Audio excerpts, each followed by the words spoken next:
Welcome to the deep dive. Today, we're not just analyzing a topic. We are stepping right into a moment of digital collapse. It really feels that way. We've been given access to some incredibly candid audio and notes, too, that detail this turbulent and just intensely emotional experience inside a very specific corner of Twitter Spaces. A place that was, and this is the crucial part, a place that was built to be a sanctuary. Exactly.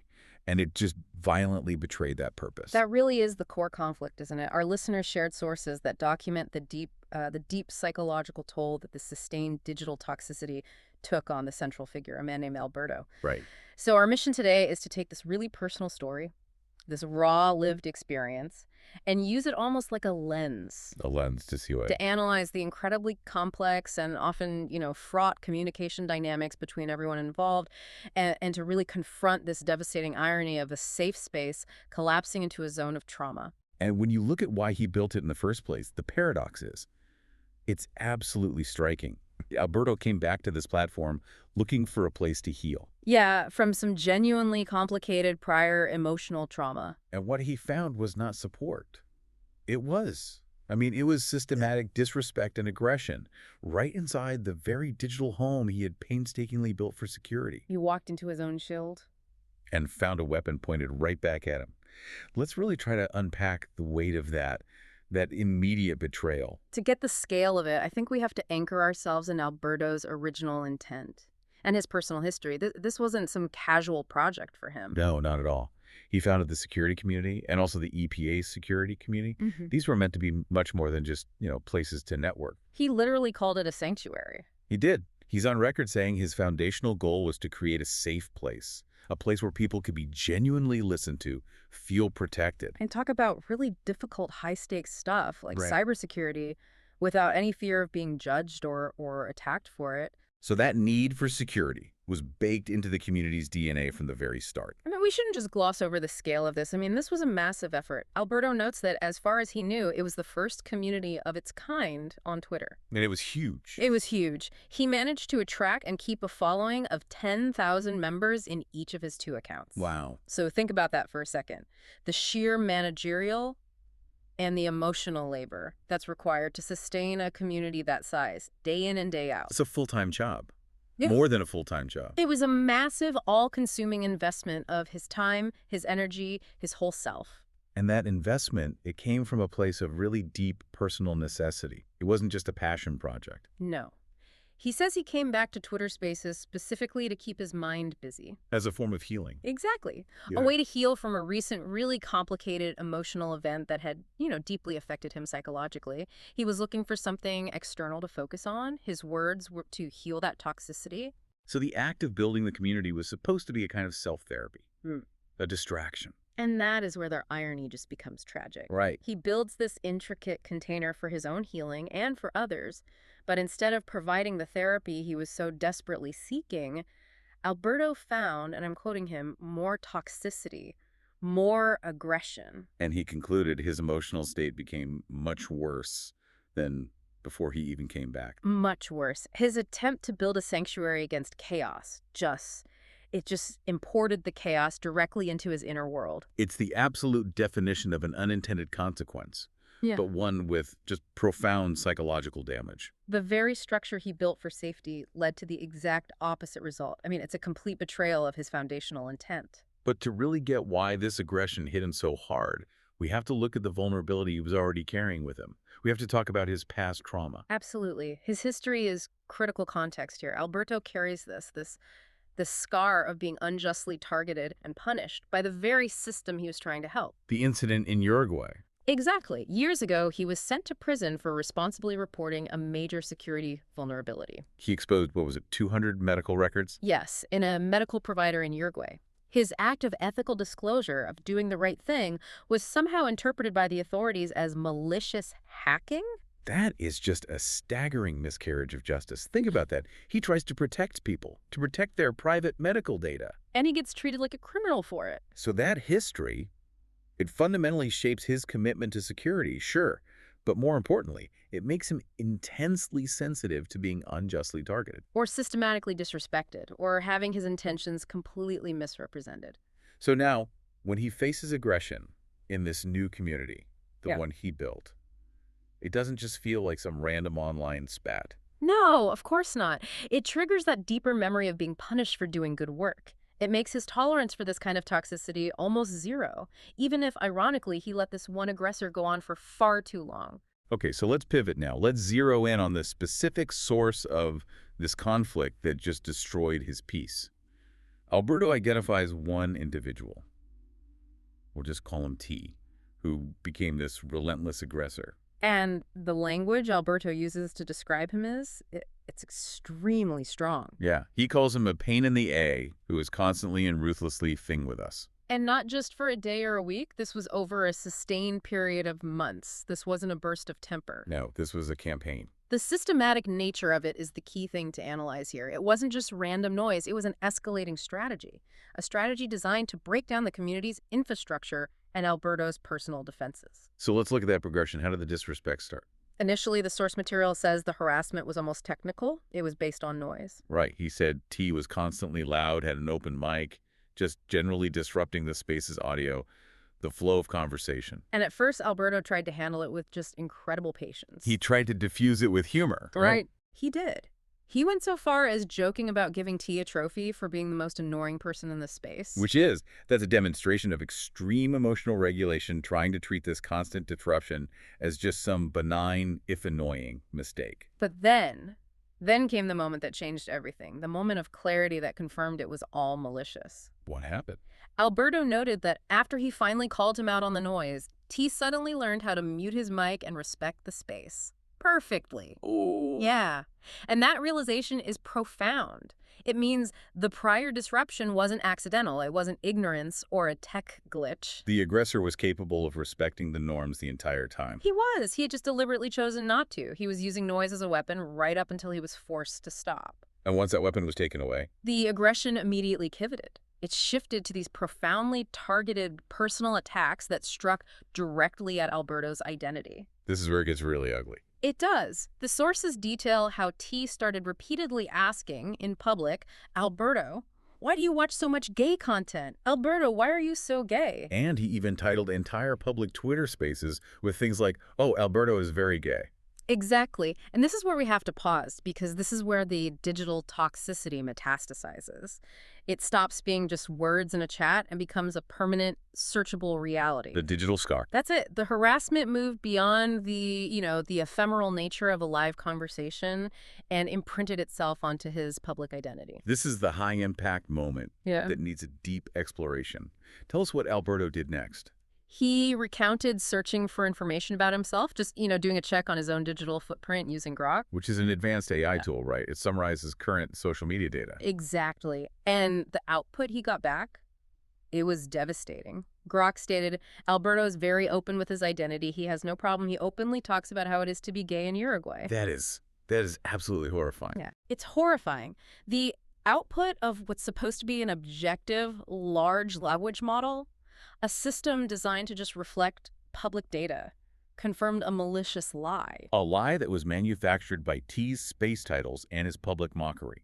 The algorithm just scraped it and interpreted it as fact. Think about the psychological violation there. Cyberbullying is one thing, a terrible thing.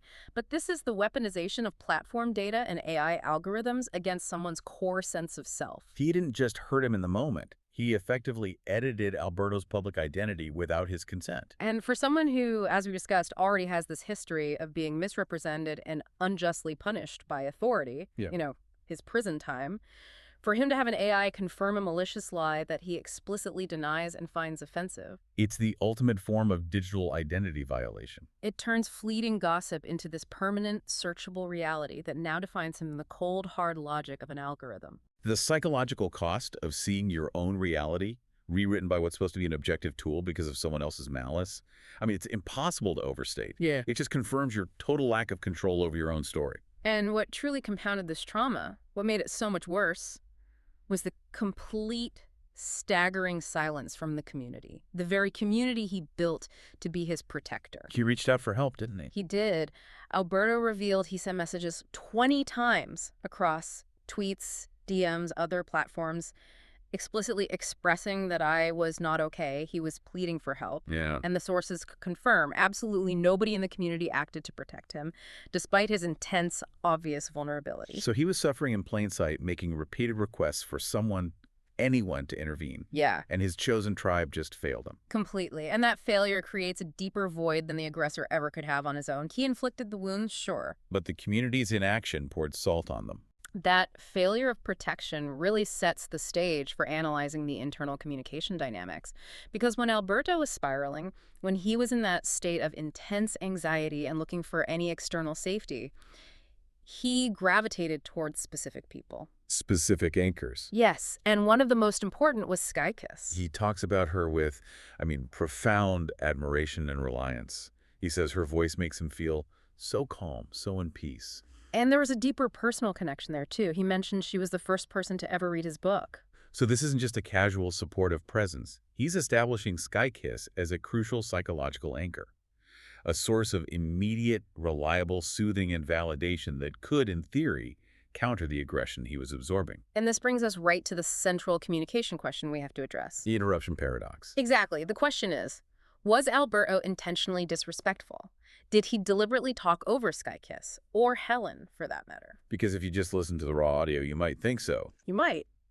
But the evidence suggests that his high-energy, dominant communication style in those moments, it wasn't rooted in malice or intentional disrespect.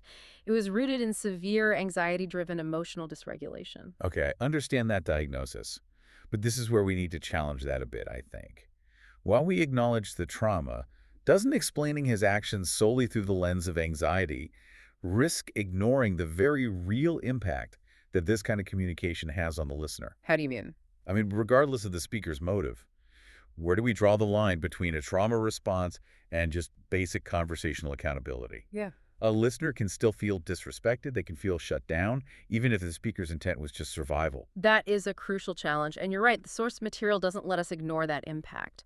However, when you deep dive into the audio, the mechanism driving his interruptions seems to be this desperate attempt to fill a void of non-response. A void he's terrified of. A void that his history of being ignored and abandoned by his community had conditioned him to fear above all else.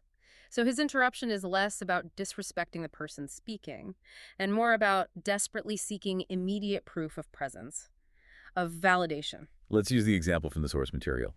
The conversation where he's trying to get Skykiss to confirm a hint about a Bryan Adams song. The Pink Cat reference. A perfect example. You can hear the anxiety is just palpable in that moment. He's rapidly firing these complex questions, just trying to confirm that she was listening, that she understood his anxious spiral. And her lack of an immediate, audible response, which could have been anything, a tech delay, her just taking a second to process. To him, it felt like torture. That little pocket of silence triggered his deeper trauma. It brought back the memory of being abandoned and unprotected when T was attacking him. And because he couldn't tolerate that spike of anxiety, he immediately bypasses Skykiss. He looks for external confirmation, asking Billy to jump in and validate the conversation. Instead of just pausing, or taking a breath, or repeating yourself clearly, his focus was singular. Am I being heard? So the critical psychological implication here is that his disruptive communication style, the high speed, the rapid switching into Spanish, the interrupting, it was all just a manifestation of his severe internal emotional state. Exactly. The fast Spanish, for example, might have been a physiological release valve for his anxiety. It wasn't trying to be rude or exclusionary. He was engaging in a survival mechanism. He was trying to fill the emotional vacuum left by the community's prior failure to protect him. His interruptions were just a disguised cry for validation. Which means we can't just label him as disrespectful. It's not that simple. We have to categorize his actions as emotionally driven disruptions that stem from a state of extreme vulnerability, not from malicious intent. That being said, it really does highlight how incredibly difficult it is to maintain any kind of conversational structure when one person is in a state of emotional dysregulation. And we see another person, Helen grappling with this exact difficulty. She's another crucial grounding voice in this whole story. She offered some extremely practical, non-judgmental advice, urging him to focus on real-life grounding, take a breather, prioritize his health. Her support was clearly empathetic. But, and this is crucial, the sources show it was limited by the dynamics of the situation. Right. Helen herself admitted she genuinely struggled to follow the rapid-paced Spanish dialogue and the intense internal conflict details. And that's a major structural challenge for any digital community. This language barrier meant that even though Helen was present and she was caring, she couldn't fully engage with the core emotional emergency that was happening in Spanish. So the supportive intent can't translate into effective intervention if the drama itself is inaccessible because of pace and language. It leaves him feeling even more isolated. Now, moving to a figure who did seem to penetrate that emotional barrier, we find Billy, or Bill. The source material really establishes Billy as the true confidant, doesn't it? Absolutely. Alberto trusts only Billy to hear the full, raw story. He explicitly defers explaining the conflict details to the others, saying only Billy knows the complete story of what the aggressor did. And that relationship works because of their shared experience. It's the key. Billy wasn't just an observer, he also suffered intense, threatening harassment from T. And the threats Billy received they were violent. The sources say he was sent Fing pictures of knives and Fing all this like evil S. I mean, that's an astonishing level of digital threat. It goes so far beyond verbal abuse and enters the realm of explicit, terrifying menace. Billy noted that these threats were so intense they made him lose friends, and that he was nearly painted on the platform as a terrorist or some like mass murderer. So they both shared this profound, dangerous trauma. But what makes Billy such a fascinating counter-narrative to Alberto is the coping mechanism he chose. Right. Instead of being consumed by the anxiety and the spiral, Billy chose humor. Here as a shield, a way to survive. And this is the profound irony's counterpart we were talking about earlier, resilience through levity. He found a way to laugh in the face of it. He used humor as an act of defense. Yeah. Billy says he took it with humor instead of actually being the final element for his destruction. That's not just a quirky personality trait. That's a conscious psychological survival strategy. He's using dark humor to deflate the seriousness of these potentially life-altering threats. It's an active refusal to grant the aggressor the satisfaction of destroying his spirit. And we see this mechanism demonstrated so clearly in a couple of anecdotes. The first is when a guest named James enters the space. Right. James shares a story of heartbreak, and then, with no warning, he just pivots aggressively into xenophobia. He says, "No Indian is my buddy." And Billy's response was immediate, Yeah. firm, and just saturated with sarcasm. He shut the racism and toxicity down instantly. And that action is so critical because it highlights the community defense mechanism that Alberto failed to use against T. Exactly. Billy demonstrated the ability to quickly identify and dispose of a rotten apple, which contrasts so sharply with Alberto's struggle to defend his own space against the systematic aggression he tolerated for months. Billy has that instinct for active stewardship. He gets that if you let toxicity fester, it kills the entire organism. And the second anecdote that shows Billy's approach is his focus on his new passion, cooking. The Seabill kitchen. Yeah, and he uses this self-deprecating humor to talk about his newfound fame, joking about getting 3 million impressions. But crucially, he's redirecting his pain. Hmm. Billy talks openly and humorously about his physical pain pressure in his leg, the possibility of his own imminent death. And he juxtaposes that with Alberto's all-consuming emotional pain. This is a survival mechanism. It's about forcing joy, forcing focus, forcing productivity in the face of despair. He's consciously building this physical, tangible shield of cooking and humor against the digital threats that nearly destroyed him. It is the ultimate lesson in boundary setting and emotional redirection. Billy chose not to let the aggressor define his reality. Instead, he channeled that energy into a real-world, tangible pursuit cooking that reinforces his value and his presence completely outside of that toxic digital space. So given the sustained trauma and the realization that his own coping mechanisms were failing while he could see Billy succeeding, the narrative has to culminate in Alberto's decision. A necessary but devastating decision to retreat. He officially announces his departure from the security community and from the related Satoshi's Bride project. This is a major declaration. It's a confirmation that he's reached the absolute limit of his psychological endurance. He realizes he cannot possibly be responsible for managing these complex projects, especially not ones with 10,000 members, in his current mental state. He's forced to prioritize his own health above the community he built. And he immediately takes action to solidify that departure, to distance himself from the toxicity. He says he intends to transfer the community administration, all 10,000 members, to a trusted woman named Samantha, or Sam. And that handover signifies a hard boundary. He wants no further part in managing the platform's toxicity. It's an acknowledgement that the platform, as it's currently configured, is fundamentally unsafe for his well-being. But the decision wasn't easy for him. It wasn't straightforward. He struggles internally with this dilemma of loyalty versus, surrender. He wrestles with the idea of just blocking the aggressors and trying to stay, to fight for his creation. And Billy, the resilient one, he argues against the hard exit. He argues vehemently against it. He insists that Alberto should get rid of the rotten apples, the toxic members, and just rebuild the community around the genuine supportive core that was still there. Billy emphasizes Alberto's established position, all the positive work he'd already done. For Billy, retreating is seen as surrendering the space to the toxic elements. It's letting them win. But you see the psychological limits at play? Alberto is just too compromised at this point to wage that war. The fight has already cost him far too much. And this is where Helen and Skykiss re-enter the narrative, urging him towards a path of healing that is centered completely outside of the digital sphere. They both strongly advocate for grounding himself in reality. Helen stresses the importance of real-life physical connections, and Alberto confirms he is already in therapy, that he's been working regularly with his doctor since 2020. Which demonstrates his long-term commitment to mental health, but also shows that this digital trauma overwhelmed even that professional safety net. And Skykiss in particular offers this beautiful and really potent analogy from her background in graphic design. She tells him he needs white space. She does. She explains that white space, the area on a page that you intentionally leave blank, is vital because it allows the main message to be seen clearly, without all the visual clutter. So she's arguing that he needs to create that void of quiet and clarity in his real life, away from the constant noise of the platform. So he can clearly see what his next steps should be, free from the pressure of the community's demands, and, more importantly, free from the aggressor's noise. That analogy is just a powerful call for restorative solitude. It's telling him that sometimes the most productive action you can take is inaction. It's creating space for emotional recovery.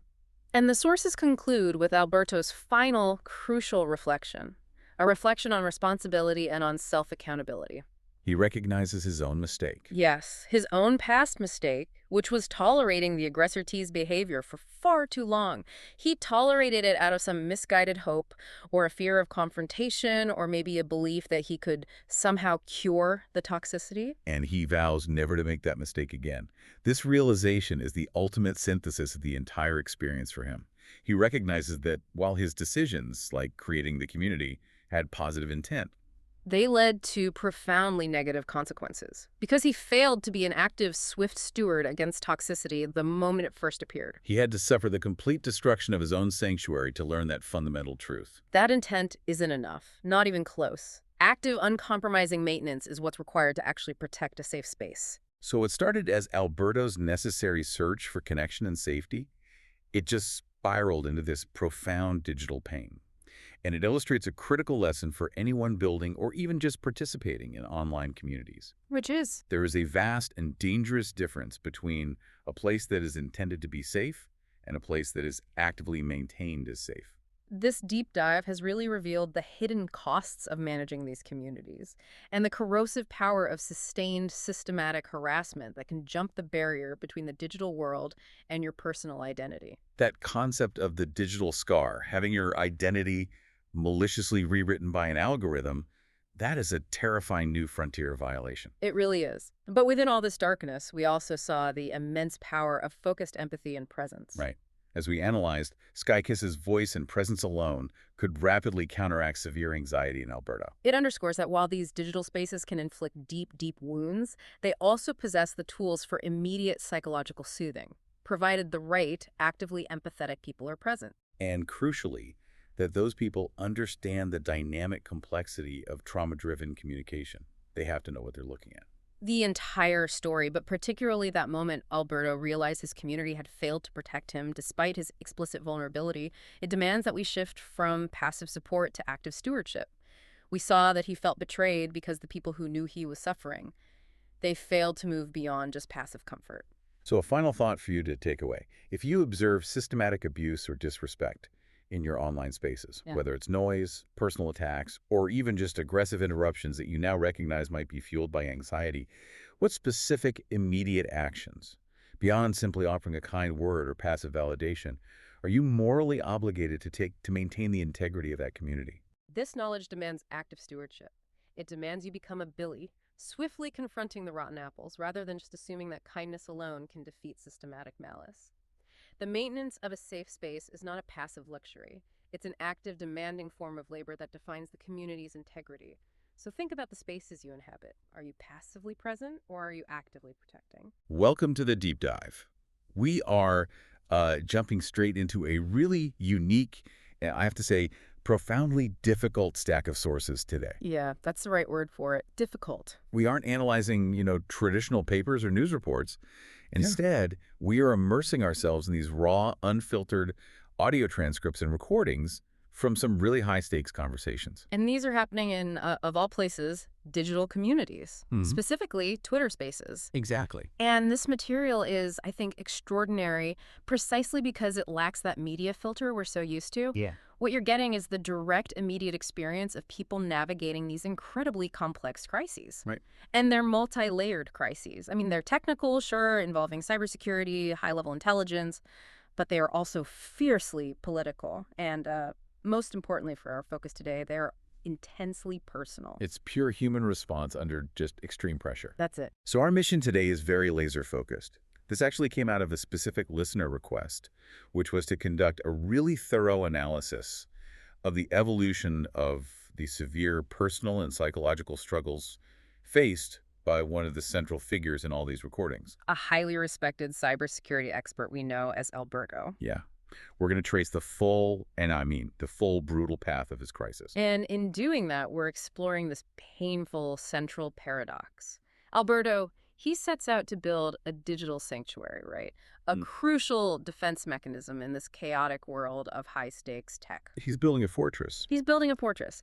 And our deep dive today traces the trajectory from that initial enthusiasm, successful community building, to the moment that safe space turns on its own creator. And it doesn't just turn on him. It leads to complete emotional destruction, professional abandonment, and even severe physical distress. We are essentially watching a high-security defense system collapse from the inside. That's the critical point, isn't it? Yeah. It's not just a story about some online drama. This is a security professional failing to secure himself. So let's unpack this. I think to understand the psychological collapse, we have to first establish who Alberto was at the beginning. His initial identity, the scope of his creation, and the significant pre-existing vulnerabilities that made him such a susceptible target. Absolutely. The foundation is key here. Alberto's professional and personal identity, they're deeply, deeply intertwined with the cybersecurity communities he spent years building. It's not just a job for him. Not at all. The language he uses, it suggests so much more than professional affiliation. It indicates this profound personal ownership and dedication. He repeatedly calls the community my creation, my work, and even my life passion. It sounds like it's an extension of his own identity, not some casual side project. It is his identity. And we're talking about a massive scale here. The sources note he was the founder of the very first cybersecurity community on Twitter, operating way back before 2021. And he eventually scaled that effort into two separate communities, each with, roughly 10,000 members? 10,000 members each. I mean, that requires just massive dedication, technical acumen, and crucially, people skills. You don't get 20,000 people to follow you without being good with people. And that work was driven by this explicit, stated humanitarian goal. He wasn't just building a discussion forum for tech bros. He was building an antidote. An antidote to what? To the chaos. His goal was to create a safe place where people felt protected, where they could talk calmly. He was deliberately contrasting this with the inherent toxicity, the aggression, the frequent unprofessionalism he saw everywhere else. So he was building structure and safety where chaos usually reigns. That's the mission. So on one hand, we had this hyper-successful architect, a creator dedicated to providing safety. But here's the crucial, contradictory personal paradox. This builder of boundaries was himself carrying an immense psychological weight. Exactly. And this is where his honesty is so striking, and perhaps, tragically, his undoing. He was remarkably open about his internal struggles. He cites battles with depression and what he termed post-traumatic state disorder. And what makes this so critical is his self-awareness. He openly acknowledged that his emotional state influenced his behavior. He even goes so far as to say that his condition made it irresponsible for him to take on new leadership roles. Which is a massive admission of vulnerability, especially for a community leader in a field like cybersecurity that prizes, toughness and control. Absolutely. It shows this tension between his public role, the strong, structured leader, and his internal reality. And this trauma wasn't abstract. It was rooted in very specific, defining experiences. The sources repeatedly reference this pivotal moment in his We're past. talking about the prison incident. Yes, the incident where he was unjustly sent to prison. For what? For doing the right thing. He reported a security flaw in a medical provider. It was an ethical, responsible act that exposed around 200 medical records that were already insecure. And instead of being praised as a responsible disclosure expert, he was punished. He was jailed. It's unbelievable. That story is cited worldwide, often, as a textbook example of bureaucratic idiocy, punishing the messenger for exposing negligence. If you, the listener, look up Alberto's work, this history fundamentally informs everything he does. It has to. He is someone who has personally experienced the catastrophic failure of the system to protect him when he acted ethically. And that history, it translates directly into his online behavior. He describes himself as being on high alert to changes, particularly sensitive to shifts in tone or, perceived ambiguity in online interaction. Well, of course. If you've been systemically betrayed for doing the right thing, your baseline state is defensiveness. You're constantly scanning the environment for the next unexpected attack. It's a survival mechanism. So what was his coping mechanism? He didn't check out. He didn't hide. No, he did the opposite. He returned to Twitter and began building these huge, complex communities explicitly to keep his mind busy. It was this intensive, high-productivity attempt to find a place to heal. And crucially, to avoid having to think about painful emotional things. Exactly. The community was initially a highly successful, large-scale form of self-distraction and really self-medication. And it worked, until the chaos he was trying to fend off became embedded within the creation itself. Which is where we have to place this fragile humanitarian foundation within the context of the high-stakes, unfiltered environment he was hosting. Even as he was curating calm, the subjects he was dealing with were explosive. It is just jarring to consider that this personal fragility was operating right next to conversations about, military corruption and cartel operations. We're talking about serious, sensitive intelligence. Precisely. And the sources give us this vital context. I mean, these spaces were deeply embedded in the world of political intelligence, cyber ops, illicit trade. We hear discussions involving state corruption, high-level cartel operations. They use that term, Arapito. Aropito, yeah, which is a specific term for corruption or, high-level illicit activity. It immediately signals that these conversations were about life and death consequences, not just casual banter. And we also hear about topics like the military theft of petrol in Mexico. I mean, this is not theoretical cybersecurity talk. This is deep intelligence work happening in public. Exactly. And you have figures like Hector Lopez, who are respected figures operating globally, choosing these extremely chaotic, unfiltered Twitter spaces specifically for insulation.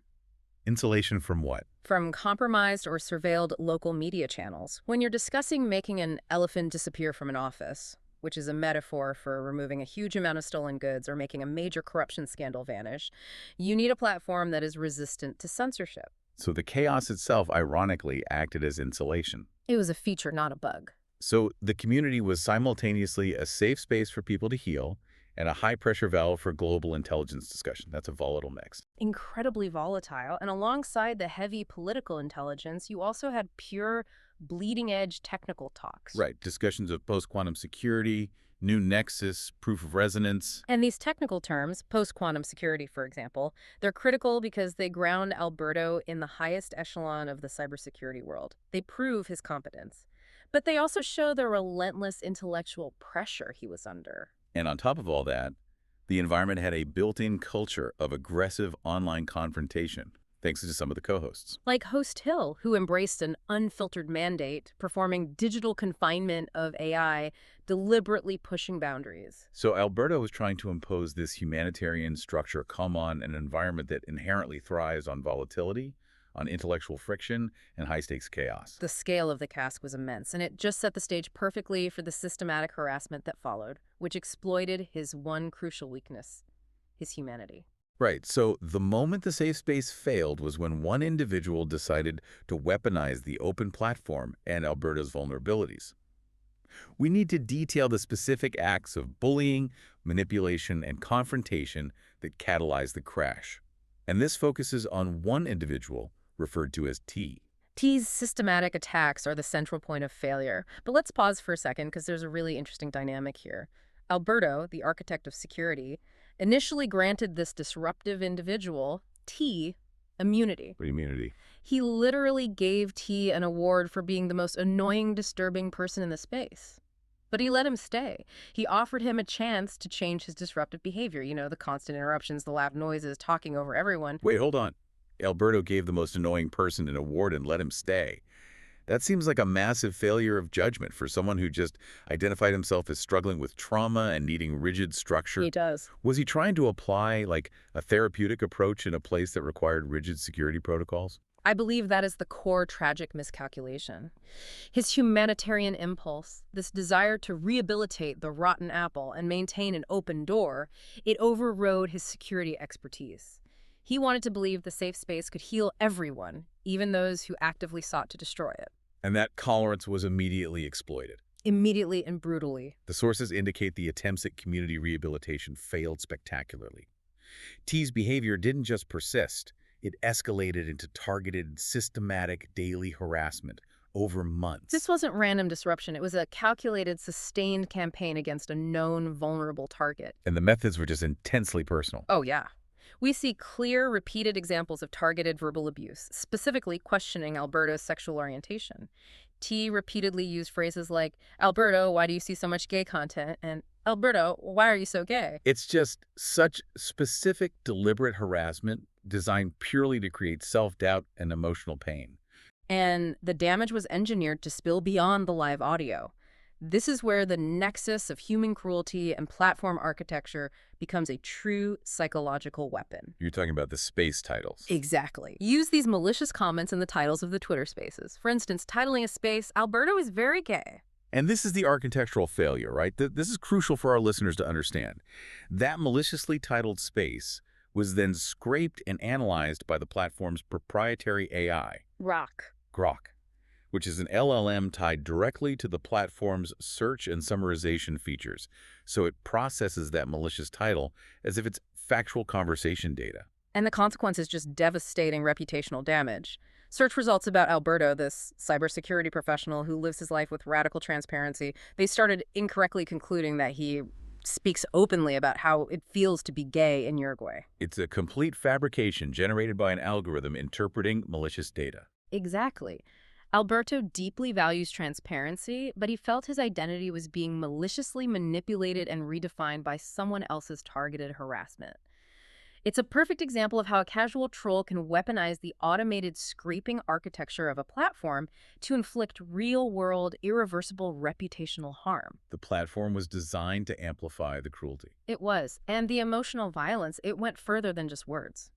T's communication was described by others as highly aggressive, like destroying people in 10 minutes. The level of intimidation was staggering. And didn't one friend provide some really disturbing testimony? Extremely disturbing. They noted T sent them intimidating material. They mentioned receiving F pictures of knives and all this like evil S like dark stuff. Wow. And this raised genuine fears for the friend of being unjustly labeled a Keef terrorist or some like mass murderer. So that moves the confrontation from simple trolling to psychological warfare. It's designed to instill genuine terror and fear of being digitally framed for criminal activity. It's calculated. Another friend specifically stated they believed T was sent in to like ruin Alberto's day. This implies a perceived, deliberate effort, not just random agitation. Which confirms the link to these discussions in the sources about online dark psychology. Yeah. He wasn't just an annoying user. He was executing a sustained, calculated campaign using manipulative tactics for control. And he used tactics that preyed specifically on Alberto's nature as a high-alert, detail-oriented professional. Like the digital attacks. Yeah, low-level stuff. Sending messages designed to crash Android phones.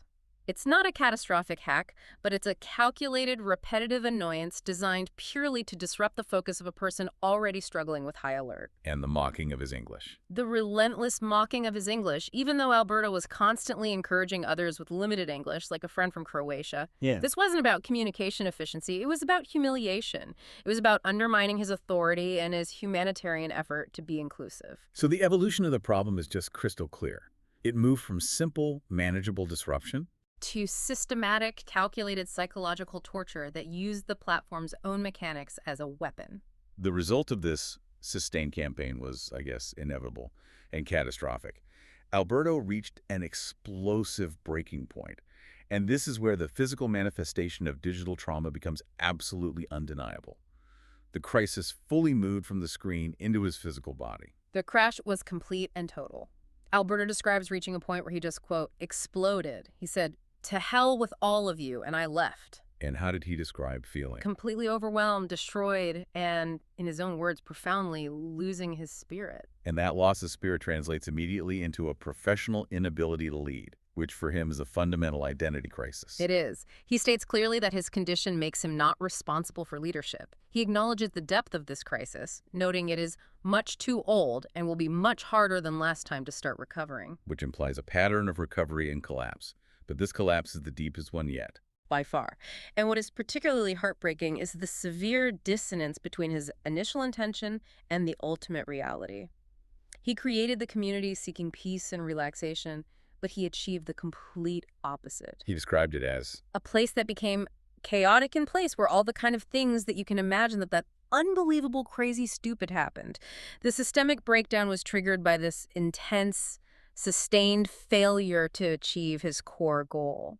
Let's slow down and focus on this psychosomatic breakdown, because this is the critical proof that the digital battle was a real one. The psychological stress evolved into severe physical ailments. I mean, this isn't just a headache. These are severe neurological and systemic symptoms. They are staggering. The specific symptoms he shared publicly are classic markers of extreme, unmanaged stress and anxiety reaching critical levels. He mentioned losing feeling in his foot. Losing feeling in the bottom of his foot, feeling a big ball of pressure, my tongue is numb, and a chronic pressure in my abdomen. These are all signs the sympathetic nervous system is locked into a permanent fight-or-flight state. It's overwhelming the body. And did the medical community even recognize this level of digital trauma? His frustration with traditional medical care seems really high in the source material. Absolutely. He expressed profound fear, stating he could die tomorrow, linking his stress directly to his physical decline. What added immense frustration was his experience with the conventional system. He felt his hospital visits were useless because the doctors weren't providing thorough diagnostics. They were just treating symptoms. Treating symptoms, not the underlying stress-induced systemic crisis. He felt dismissed and unable to get to the root cause, which, of course, just increased his stress levels exponentially. His public sharing of this acute physical pain, amplified across the very platform he was trying to abandon, it just highlights his desperation. It does. And it brings us to the key emotional failing of the community, the need for protection, and the clear signs that were missed. This is a huge part of the betrayal he felt. Alberto was deeply hurt that the people he considered friends failed to step up and protect him when he was most vulnerable. He says it explicitly, doesn't he? He does. I was expecting people to stand for me and protect me because I was vulnerable, and reaching this point was the worst thing that will happen. And he provided evidence that this failure wasn't due to ignorance or his own silence. He detailed that he had sent messages and posts and tweets about 20 times expressing that he was not okay. But he lamented that nobody noticed those signs. It's a profound sense of abandonment. It is, and it's underscored by the analogy he chooses. He compares the community's failure to notice his distress to failing to notice the clear signs of a person about to commit suicide. That is the ultimate expression of the emotional cost. The safe space he created became an isolated echo chamber where the community he built actively contributed to his demise through inaction. The ultimate irony being that the cybersecurity expert, the one who knows how to spot anomalous traffic and attack vectors, was sending clear social signals of distress, and the system failed to trigger an alert. The psychological evolution of his problem, starting with the harassment, climaxed with a severe crisis of trust. This profound sense of betrayal and abandonment led to a fundamental defining change in his relationship with the community and his work. He moved from dedication to absolute necessary alienation. And the failure of trust, it extended far beyond the main harasser. Mm. Even genuine attempts at connection were being filtered through this new lens of toxicity. Oh, yeah. He was deeply hurt by a friend who misinterpreted his comments about their interactions being amazing and beautiful as him saying they wasted months, days of your life together. Which is just a complete misreading of what he was trying to say. Alberto called that interpretation malicious and hurtful. It just demonstrates how completely shattered his ability to process genuine human connection had become. The environment had grown so toxic that expressions of gratitude were instantly viewed through a lens of suspicion and self-recrimination by others. And he was breeding paranoia throughout the whole space. Absolutely. And this high-stakes, volatile environment quickly seeped into his personal life, generating actual acute paranoia. Another friend, Helen, suggested Alberto had a handler or was part of a conspiracy, And what was her basis for that?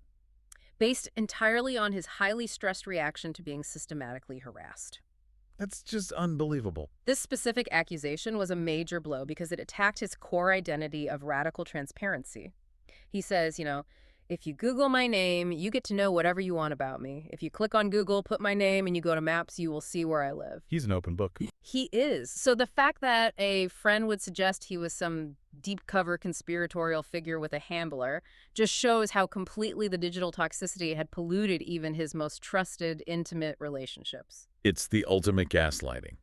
The systemic campaign and the resulting suspicion were successfully creating the very paranoia they were accusing him of harboring. He recognized it himself. He said, "It's me to be paranoid with people like her and what's going on together." The victim of malicious digital manipulation is now exhibiting the very paranoia the harassers sought to induce.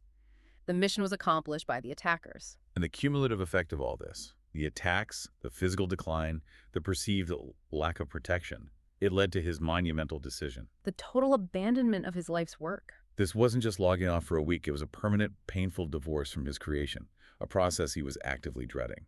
He decided to transfer the administration of his main 10,000-member community to a trusted friend, though he noted he fears the process because he does not want to see anything from anybody. That phrase is just a heartbreaking expression of total exhaustion and trauma. Anything from anybody. He even considered more drastic measures, blocking and removing all the people who regularly visit his spaces and the communities for failing to stand up for him. It's the ultimate act of self-protection. The total rejection of the safe space that failed to protect its own creator. Yeah. And for a man who grounds his identity in structure and professional success, this failure is devastating on a much deeper level. He explicitly references his certification as a project manager from the PMI. The Project Management Institute, a body that defines global standards for project management. For a professional who is certified by the PMI, finishing a project successfully means the world. It's an affirmation of his structural integrity and professional competence. So the failure of this community project, which was intended as a place of healing and structure, it became a catastrophic personal and professional failure. It wasn't just losing a community, it was the failure of his entire identity as a builder, a manager, and a responsible leader. The emotional damage is now compounded by the perceived failure of his core professional self.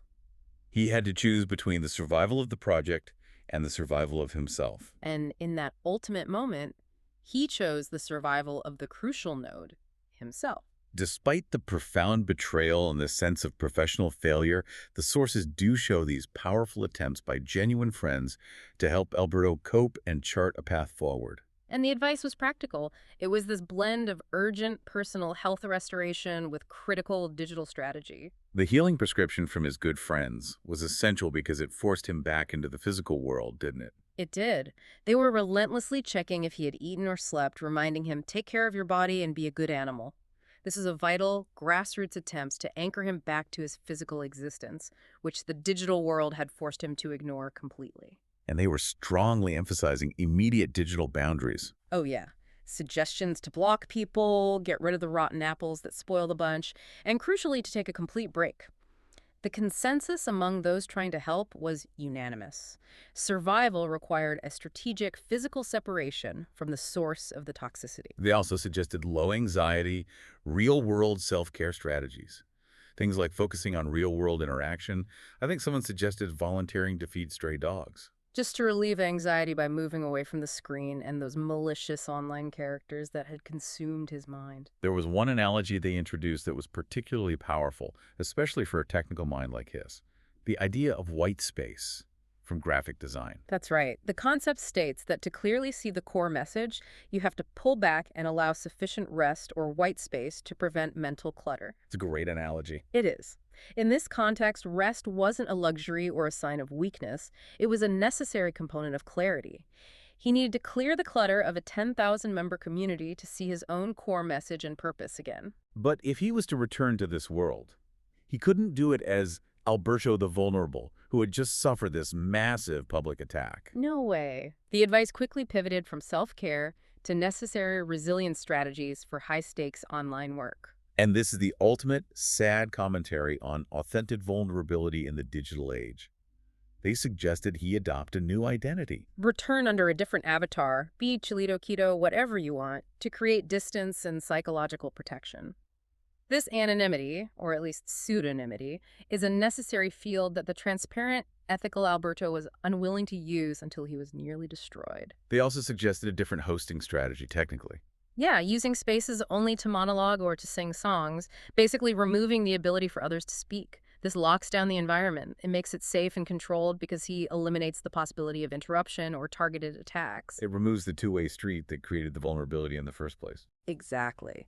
But critically, the defensive strategy was highly emphasized, reflecting his background. Alberto noted the importance of documenting everything, including the paranoia, as evidence for potential future legal action. This is a crucial technical nugget we should elaborate on. He detailed the correct legal way to capture evidence, specifying the necessity of a machine, snapshot, metadata, and timestamps, noting that a simple screenshot alone is not valid to prove anything. And that distinction is so important. Why? For our listeners, why is that so important? It boils down to non-repudiation in a digital context. A simple screenshot is easily fabricated, manipulated, or taken out of context. To prove the origin, the integrity, and the time of a digital event in court, especially involving platform conduct or targeted harassment, you need the underlying data. The guts of the machine. The guts. A machine snapshot captures the metadata, the IP addresses, the timestamps down to the millisecond, and the environmental context that proves the evidence wasn't tampered with. It proves that the digital event occurred on a specific machine at a specific time. So for a cybersecurity professional, this technical rigor in documentation becomes the final, non-negotiable form of self-defense. It's his last line of defense. And that emphasis on documentation, it really underscores the seriousness with which he views the malicious actions, not just as annoyance, but as potentially criminal behavior. Right.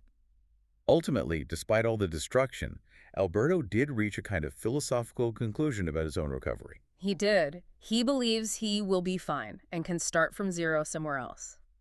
But the most enduring source of his frustration, and this is where we have to spend some time, remains the ethical failure of the platform creators themselves. This is a point that needs a full minute of dedicated discussion. Why does a security professional like Alberto find this failure so incredibly frustrating? Because he sees it not as an accident, but as a calculated corporate choice. He is convinced that these platforms possess the necessary technology, specifically AI pattern detection, to flag and prevent predators, systematic harassment, and coordinated attacks. They have the tools. They have the capability. They can use the same LLMs they use to scrape content to identify the intent of malicious communication patterns, like tease. They can see it happening in real time. But he believes they choose to do nothing. Nothing, because profit depends on maximizing engagement and confrontation. The chaos is highly engaging. It drives clicks, it drives ad revenue. So for him, this isn't just venting. This is a security professional observing a clear systemic ethical failure built directly into the monetization model of these open digital platforms. That's exactly it. When the platform allows malicious actors to systematically torture a high-value, highly transparent user over months, despite the presence of advanced detection technology, it indicates that the terms of service are meaningless compared to the pursuit of maximizing chaotic user activity. This inaction, for him, is the enduring failure of the entire system he tried to use for good. It really brings the focus back to the creator. Alberto had to shut down his own humanitarian creation because the architecture of the host platform made it impossible for him to secure. So the ultimate defense was not better code or better moderation. No, it was simply self-imposed oblivion.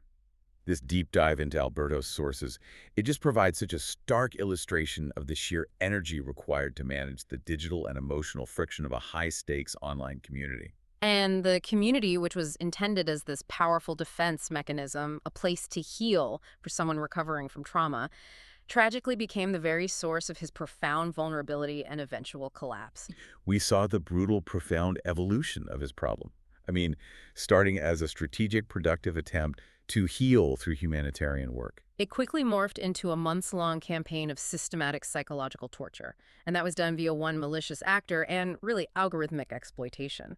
That Grok example is the most chilling part of this for me. It's horrifying. And finally, it manifested as severe system-wide physical illness. The only viable path forward, as we saw, was the complete and total abandonment of the project that had come to define his professional life. This really forces us to confront the true staggering cost of unfiltered communication.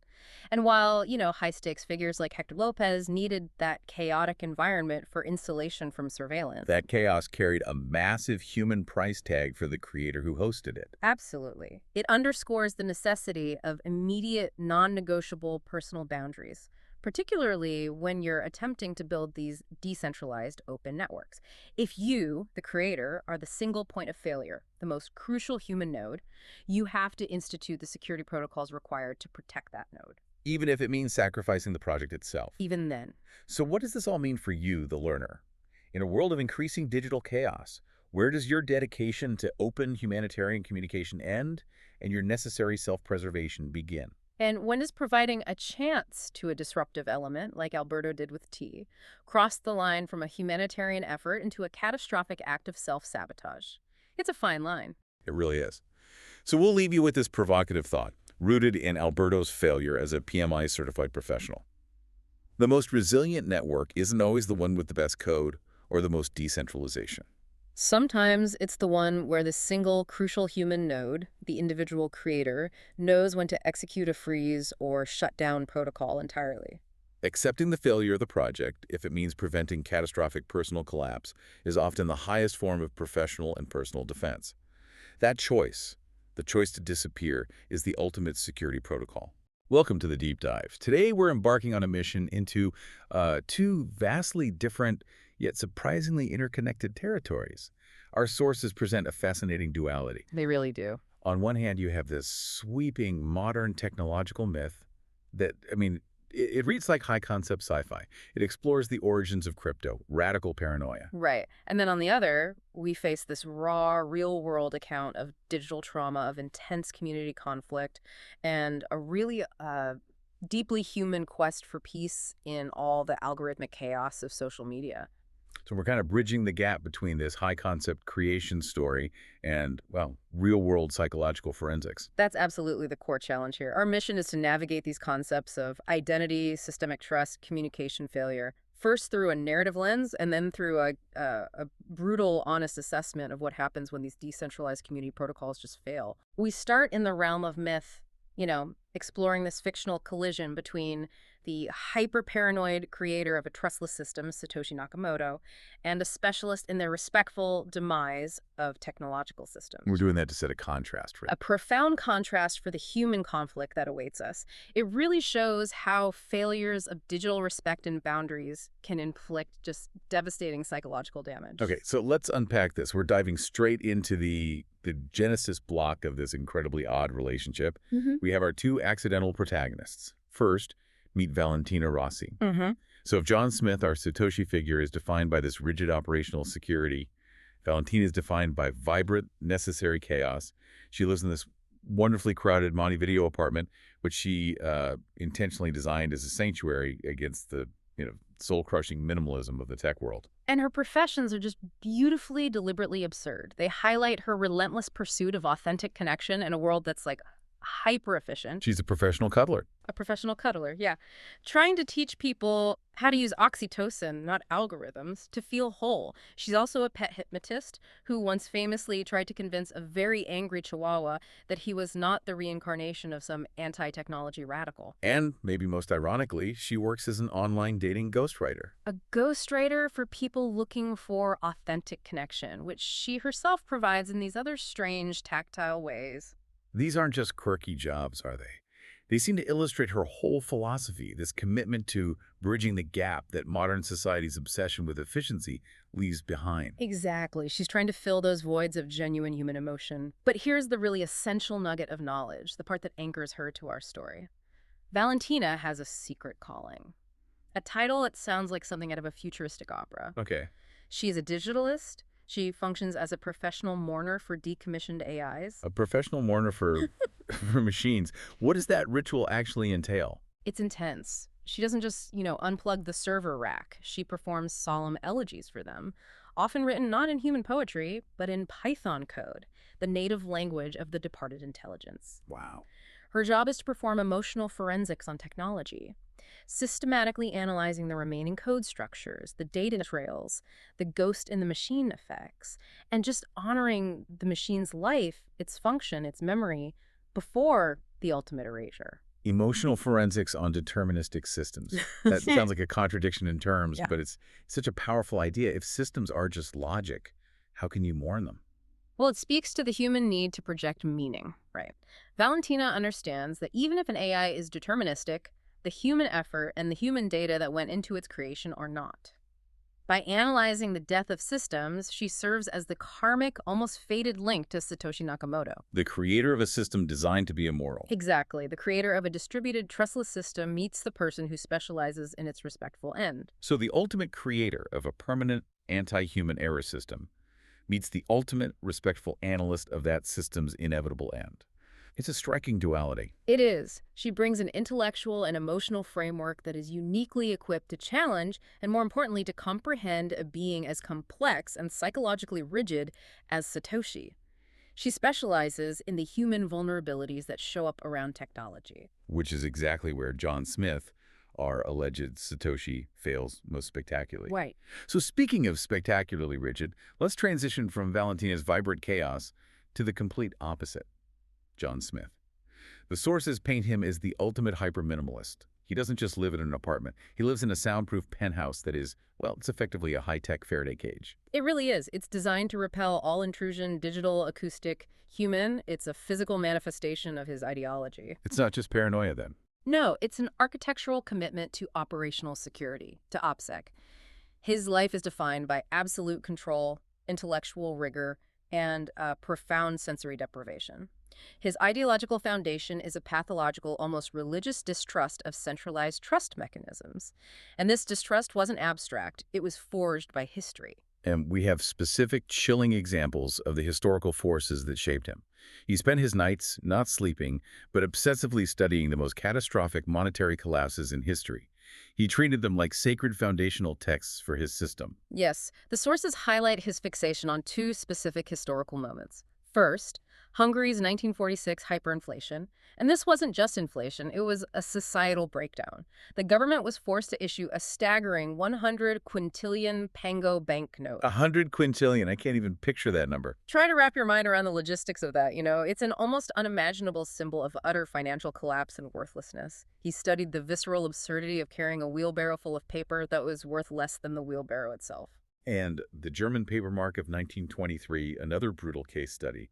These aren't just historical footnotes for him, are they? Not at all. They are grim photographic evidence of the inherent fragility of human-managed centralized trust systems. You can feel the chilling weight of that historical paranoia shaping every single decision, every line of code in the Bitcoin white paper. So his entire life mission became building a system where centralized trust is fundamentally unnecessary. Where the mathematics is the sole incorruptible arbiter. And this leads us to the great paradox of his estimated fortune, about 1 million Bitcoin. Most people would view that as unimaginable wealth. But how does John Smith see it? He sees it as a liability, not an asset. He views himself, the keeper of this vast fortune, as the world's largest cryptographic hostage. He doesn't see the Bitcoin as stored value. He sees it as being constantly threatened by the very centralized state actors, hackers, and financial systems he distrusts. So his wealth is actually a security risk that dictates his isolation. It sounds profoundly lonely in that high-security fortress. But he does have one companion, right? His book AI assistant, Ada. And here is where the sources inject this crucial, almost delightful touch of chaotic humor that highlights the flaw in his dedication to pure logic. Ada, his AI, is meant to run his life perfectly, yet she is prone to these spectacular systemic glitches. Like the time she attempted to purchase 1,700 dollhouses. Precisely, 1,700 dollhouses. She misinterpreted a news report on the U.S. housing market and calculated that a highly decentralized portfolio of miniature real estate would be the most secure investment. Which is a spectacular failure of pure, unbridled logic divorced from context. It is, or reordering his entire digital library based on the average word count of the titles. These glitches aren't just funny, they are unexpected, uncontrollable turns of human-driven data that Ada is trying to process. They are essentially unintentional stress tests of his absolute faith in pure non-human logic. And they sort of foreshadow the intrusion of Valentina's chaos into his rigidly controlled world. A perfect counterpoint, yeah. Even the machine built on his flawless logic cannot contain human eccentricity. So this brings us to the biggest paradox. Why would such an obsessively private, security-obsessed individual, whose life is governed by a belief that human interaction is inherently a vulnerability, join a public, inherently emotional platform like Tinder? It seems utterly counterintuitive to his entire OPSEC foundation, doesn't it? But the source reveals his reasoning was purely logical, almost chillingly detached. He logged it as a data-gathering exercise. A data-gathering exercise. Yes, his stated goal was to analyze trust establishment protocols in non-financial peer-to-peer networks. So he treats human connection as just another system to be rigorously analyzed, quantified, and understood through a cryptographic lens.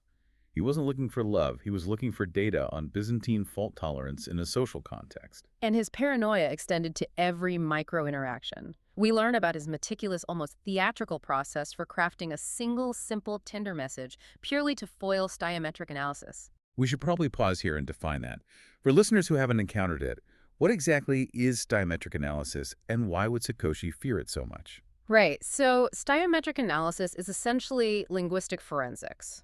It's the science of analyzing writing style, sentence length, common phrases, punctuation choices, even inconsistent spellings, to identify an author. And Satoshi was aware that his old public writings had been picked apart by researchers. Acutely aware. They were looking for linguistic tells, specifically his inconsistent use of British versus American English. So he feared that even a simple hi could betray his identity to a sufficiently motivated investigator. That's incredible. Absolutely. The sources give us this almost comical example of his process for crafting a single opening line, hello. He would draft it, run it through a complex Caesar cipher just to see the output patterns, and then deliberately apply linguistic misdirection, choosing a phrase that was ambiguously British and American. All that for a dating app opener. It just illustrates the extreme, psychologically taxing length required for his version of true operational security. He became the human equivalent of a truly decentralized network. A persona made up of contradictory data points designed to be unreadable by anyone attempting to establish consensus on his identity. Which is precisely what makes the inevitable catastrophe of first contact so wonderfully ironic. So our story picks up with Valentina scrolling Tinder. She views it as sifting through a landfill of digital humanity, looking for a glimmer of authenticity. Right. Her engagement was anthropological observation. His was a data-gathering exercise. And then the accidental intrusion happened. She was distracted by a notification from her absurdly named Canine Karma app, which tracks the emotional state of her pet clients. Her thumb twitched, a physiological glitch, and she performed the unthinkable. She accidentally swiped right on John Smith's profile. Which was, by all accounts, aggressively unappealing. A blurry photo and a bio that read, seeking to analyze Byzantine fault tolerance in non-financial peer-to-peer trust networks. No sane person looking for a date would swipe right on that. And for context, Byzantine fault tolerance is the core problem in distributed systems. How do you reach a reliable consensus in a system where some components might be unreliable or even malicious? And he was using that language on a dating profile. Exactly. He viewed the date itself as a test of that fault tolerance. Can two potentially unreliable, emotionally driven human nodes reach consensus on trust? It's the absolute antithesis of romance. And then the instant reply arrived. The corrupted data transmission that served as the genesis block of their relationship. The failure of OPSEC meets the failure of social protocol. And this is the message that perfectly encapsulates the man. Salutations precede your affirmative responses, acknowledge proposing a rende, and exchange data packets. Exchange data packets. That phrase is so profoundly antisocial, it tells you everything about his worldview. He doesn't see interaction, he sees transmission. It perfectly encapsulates the failure of protocol that occurs when logic replaces empathy. The sheer awkwardness of the transaction, the profound irony is key. A man obsessed with trusted systems designed to remove human error finds his initial trust protocol driven entirely by a technological glitch and fraught with fundamental miscommunication. And that accidental Genesis block led to the hard fork of First Contact, the weirdest Tinder date in history. They met at a cafe named Alcencia, which translates to the silence. Chosen by Satoshi for its rigorous lack of security cameras and reliably terrible espresso, ensuring nobody lingered. The setting speaks volumes, right? It wasn't about ambiance, it was about maximum environmental OPSEC. But once they sat down, they spoke entirely different communication protocols. Valentina deployed her professional therapeutic instincts, asking bizarre, deeply revealing questions intended to bypass superficialities. And Satoshi offered these chillingly logical responses. When she asked which animal he would remove from the planet, a classic icebreaker, he didn't hesitate. He chose the mosquito. And his justification was purely statistical, devoid of any feeling. It was a threat assessment. Completely. He called the mosquito a vector for decentralized pathogenic attacks with a high rate of success against carbon-based life forms, causing immense network degradation and resource strain. He quantified life and death through the language of system failure. And his version of flirting, according to the sources, involved explaining the dynamics of a zombie apocalypse. Yes, he lit up when explaining a zombie apocalypse as a 51% attack on a distributed network where the consensus mechanism is compromised by a malicious majority. Let's linger on that for a moment. This analogy is fantastic but profoundly unnerving. Why is that specific analysis a chilling form of flirting? Because it reveals that John Smith views all organic life and social structures exclusively through the lens of cryptographically secured consensus. He doesn't see fear, horror, or love. He sees a system failure where the malicious nodes, the zombies outnumber the honest nodes. He was explaining a philosophical problem, and she was trying to have a casual icebreaker. But then came the tipping point. The moment his vulnerability finally overrode his carefully constructed cryptographic fortress. Valentina, utilizing her years of observing human quirks, as a professional cuddler and AI mourner, recognized the specific linguistic markers and crippling social ineptitude combined with staggering, undeniable brilliance. All the puzzle pieces scattered as nonsense just clicked into place. The ghost, the myth, the elusive mystery of the digital age. The man who disappeared in 2011 was sitting right across from her. It was in the way he fidgeted, the specificity of his language, and the deep, wounded core of his historical paranoia. And this leads us to a key insight from the source material, linking back to Satoshi's final public email in 2011, where he famously stated he had moved on to others. Right, and the narrative poses a fascinating theory. That statement was perhaps the most honest he ever made.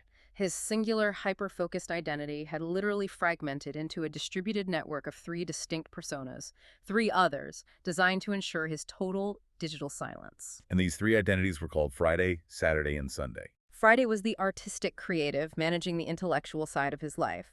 Saturday was the reserved American minimalist, running the financials and OPSEC, and Sunday was the passive observer, the self-monitoring component, designed to ensure none of the other 2 ever publicly revealed the core identity. So his creation, the decentralized network, ultimately mirrored his consciousness. It's a tragic, poetic commentary on the psychological cost of maintaining absolute control. That high-concept narrative sets the stage for the true crisis of trust we must now explore. We execute a hard pivot, moving from the myth of Satoshi and his controlled paranoia to the very real, raw, and devastating emotional conflict experienced by Alberto Daniel Hill. And this is the necessary reality check, the profound consequence of human systems failing. We must slow down here because Alberto's story is rooted in immense institutional trauma. His psychological profile is profoundly shaped by wrongful imprisonment in 2017. This wasn't a crime. This was a fundamental betrayal of social responsibility. He was arrested after he responsibly reported a vulnerability he found in a medical provider system that was exposing the records of 200,000 people. He was trying to protect the public. Exactly. And the system responded by punishing the messenger. The ordeal began with immediate, crushing shock, followed by a coerced false confession. Our sources detail the mechanism of that coercion. Police threatened his loved ones, twisting his arm to sign documents he didn't understand, while also misinterpreting his legitimate security equipment as tools of a criminal enterprise. He spent 9 months in prison. That period was marked by profound alienation, severe anxiety, and critically, a suicide attempt via Xanax overdose, resulting in a 2-hour coma. We must acknowledge the sheer weight of that experience. 9 months of losing his freedom after trying to help a system. The psychological impact of being a victim of institutional betrayal is staggering. That suicide attempt, followed by the coma, speaks to the total psychological collapse of a person who found himself completely powerless in the face of injustice. This is the definition of deep trauma, which manifests today as ongoing PTSD and depression. Yet, out of this profound suffering, there emerged a remarkable instance of post-traumatic growth. He views his survival and his recovery as proof of resilience. He told himself, if I could do that, if I could survive that and recover, I could do anything in life. He turned tragedy into advocacy. He didn't just survive, he became an active voice, influencing discussions on responsible disclosure and actually changing elements of the justice system in Latin America. It was a methodology of recovery, actively programming his brain to deal with these complex issues, turning internal chaos into external constructive action. And his core coping mechanism, the way he manages the PTSD and builds trust, is what he calls radical transparency. Precisely. Unlike Satoshi, who pursued radical opacity, Alberto sought radical transparency. He openly discusses his struggles with PTSD, depression, and being gay in Uruguay. This honesty serves two critical functions. First, it's a therapeutic outlet, releasing the pressure of silence.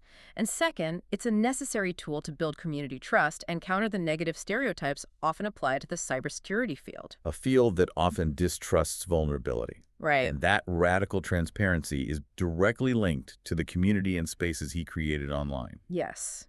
This is crucial. Hill created his cybersecurity community and the associated spaces explicitly to be a safe place, a structured environment intended to keep his mind busy and actively heal from his trauma. He was looking for community support, validation, and a sense of constructive purpose. He was seeking peace in the algorithm.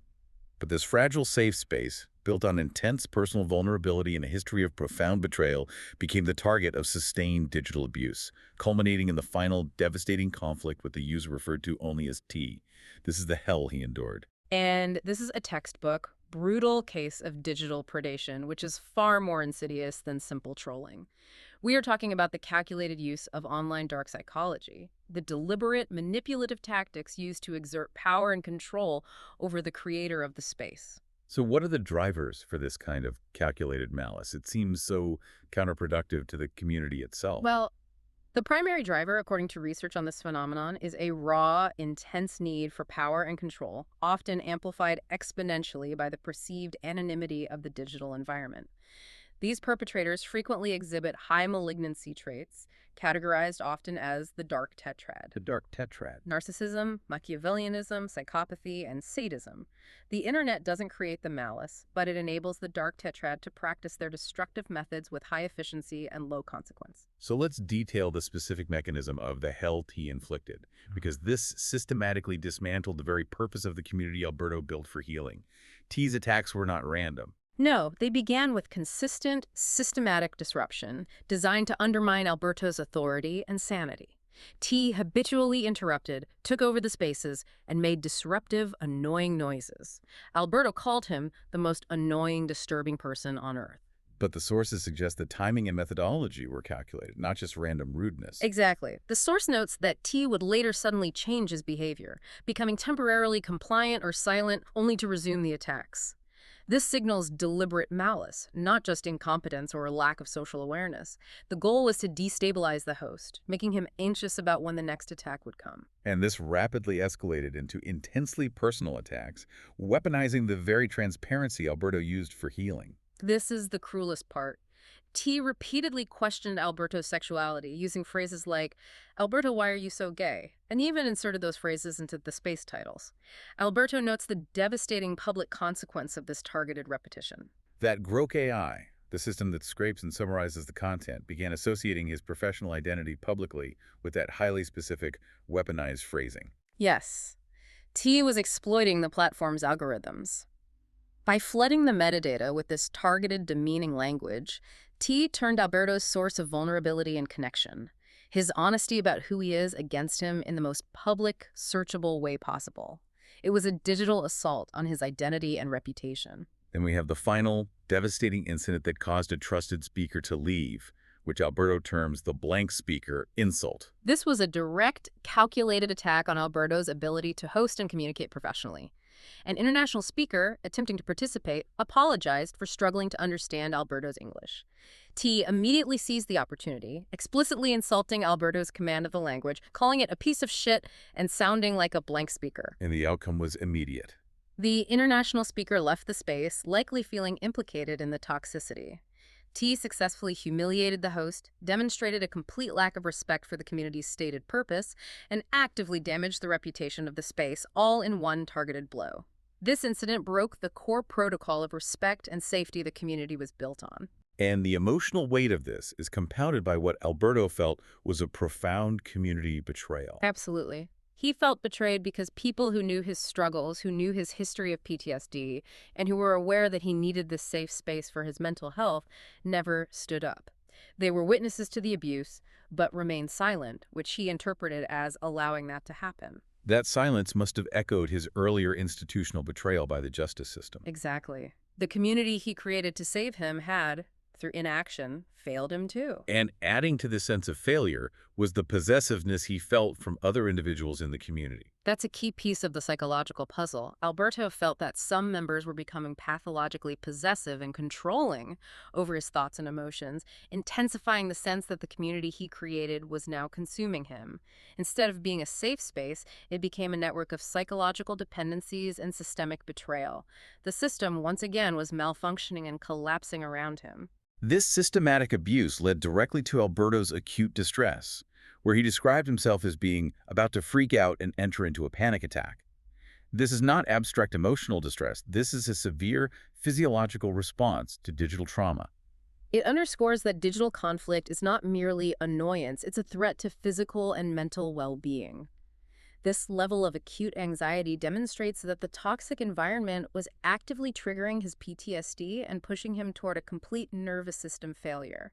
He was fighting for his mental survival in that moment. In this intense emotional landscape, the sources highlight the crucial role of emotional anchors.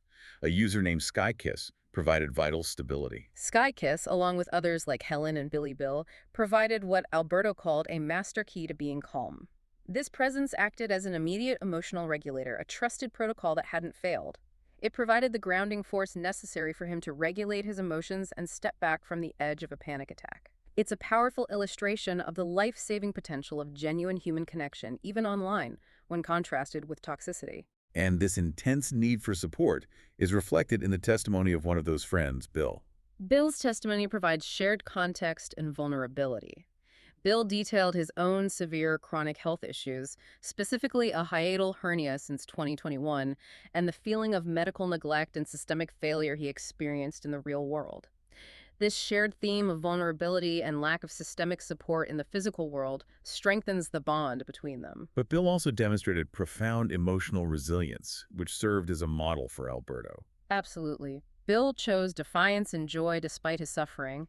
He articulated his philosophy, I'm going to leave this world joyous. That's a powerful statement of choosing agency and finding a way forward, even when the body or the system is failing you. This defiance helped frame Alberto's own decision-making process. This shared struggle, coupled with the ongoing harassment, led Alberto to a painful realization about his community creation. He had to admit that his cybersecurity community, created with positive intentions for healing and support, had become a toxic thing he was no longer proud of. The original intent had been corrupted by the persistent gas-trolling mental ability of malicious users. Let's expand on that specific terminology. Yeah. Gas-trolling mental ability. It sounds like a blend of psychological abuse and technical jargon. It is. In blockchain terminology, gas is the fee required to execute a transaction. It represents the computational resources used. Gas trolling in a social context is the deliberate act of consuming the emotional, temporal, and mental resources of the victim wasting their gas to cause maximum disruption and anxiety. T was essentially forcing Alberto to pay a massive psychological fee just to exist in his own space. And this realization pushed him toward a radical solution, the emotional hard fork. The desire for an emotional hard fork is a profound metaphor. It mirrors the concept of an irreversible split in a blockchain network. A complete, definitive break from the protocol history that is contaminated. He felt the only way to escape the toxicity and regain his mental health was to hand over the community, which has 10,000 members, to a trusted person. He needs a clean, permanent separation from the network that has become malicious. This decision reveals a deep-seated, recurring psychological wound. He'll noted that all his decisions intended to do something positive, reporting the vulnerability, creating the safe space, ended up being the worst thing, leading to imprisonment or community destruction. He fears repeating the pattern of self-sabotage by staying. For a man trying desperately to regain control after profound trauma, the inability to control the toxic environment he created is terrifying. He recognizes that his involvement is now the liability, and abandonment is the only safe operational choice left for his mental health. The crucial advice he received from his trusted friends like Bill and Helen emphasized the need for grounding outside the network entirely. Yes, the focus shifted from solving the online toxicity, which is often unsolvable, to mitigating its effects through real-life connection. Finding a therapist, community groups, or structured social interaction outside the digital realm was seen as the necessary antidote to counteract the profound anxiety caused by these abusive online characters. The final, stable protocol must be found in human support outside the toxic network. This deep dive has spanned an incredible range, from the fictional high-concept cryptography of love and OPSEC to the very real, raw psychological scars of digital abuse and institutional betrayal. When we look at both stories, the Satoshi myth and the Alberto reality, the core theme is the absolute necessity and the catastrophic failure of trust protocols. In the Satoshi myth, trust was built accidentally, overriding meticulous logic and control. He was searching for OPSEC against centralized threats. But in Alberto's reality, trust, offered through radical transparency and vulnerability, was brutally exploited by a decentralized community of malicious users. He was searching for safety through distributed trust, and that system imploded. It brings us back to that cryptographic challenge Satoshi was concerned with, the Byzantine generals problem. How do you achieve consensus among distrusted parties? The problem isn't just in code, it plays out in human relationships. When protocols fail, whether they are communication protocols, community respect, or institutional protections, the entire system, the individual's well-being, collapses. The ultimate tragic irony is clear. Alberto Daniel Hill was first punished by the centralized system, the state, for being responsible and transparent, landing him in prison. And then he was punished by his own decentralized community, the network, for being vulnerable and open, leading to immense psychological distress. He tried every avenue, from technical responsibility to radical emotional honesty, to build a safe structure, and every structure ultimately failed because of malice and the breakdown of consensus. So what is the true, measurable cost of radical transparency and intellectual generosity in the digital age? How do we build resilient communities when the core psychological drivers of those who attack them are malice and a relentless need for power and control? That is the profound, unsettling question we must carry with us long after this deep dive concludes.